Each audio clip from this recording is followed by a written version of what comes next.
The UK's three main Jewish newspapers have all published the same front page, warning that a Labour government would pose an existential threat to Jewish life. The Jewish Chronicle, the Jewish News and Jewish Telegraph each carry the headline, "United We Stand."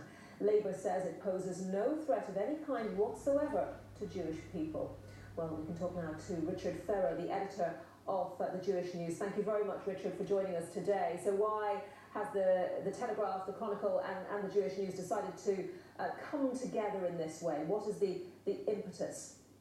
Well, it's every newspaper's job to stand up for its readers, and the readers of all three papers for the last 3 years have been reeling after incident since Jeremy Corbyn became party leader in 2015, the Chakrabarty report, Ken Livingstone, the leader's own enthusiastic embrace of an anti-Semitic mural, and then last week the refusal by the party to back the international standard of anti-Semitism caused the three editors to come together like never before and speak as one. So that was the tipping point, wasn't it? The definition of the internationally recognised definition of anti-Semitism.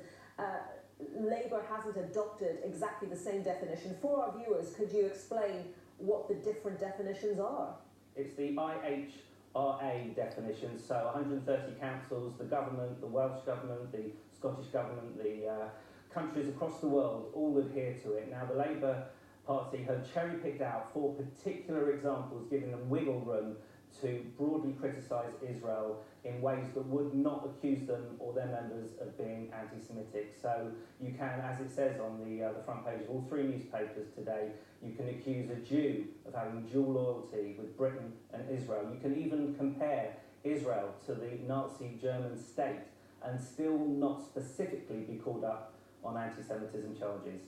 So when the official line from Labour is that Mr Corbyn and the party are quote, fully committed to the support, defence and celebration of the Jewish community and its organisations, are you saying that Jewish people in the UK simply do not believe that?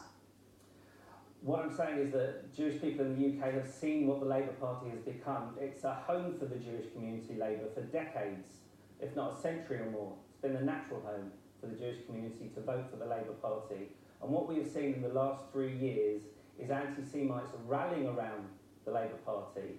And Margaret Hodge, a very respected Labour MP, last week in the House of Commons, calling her leader, calling Jeremy Corbyn an anti-Semite to his face. And people have been asking me, do you agree with Margaret Hodge? Is he an anti-Semite? I think a more profound question is, why are anti-Semites attracted to the Labour Party? And the answer is Jeremy Corbyn. That is a big accusation against the leader of the Labour Party. What more does he need to do to try to reverse the opinion of you, the other newspaper editors and your readers?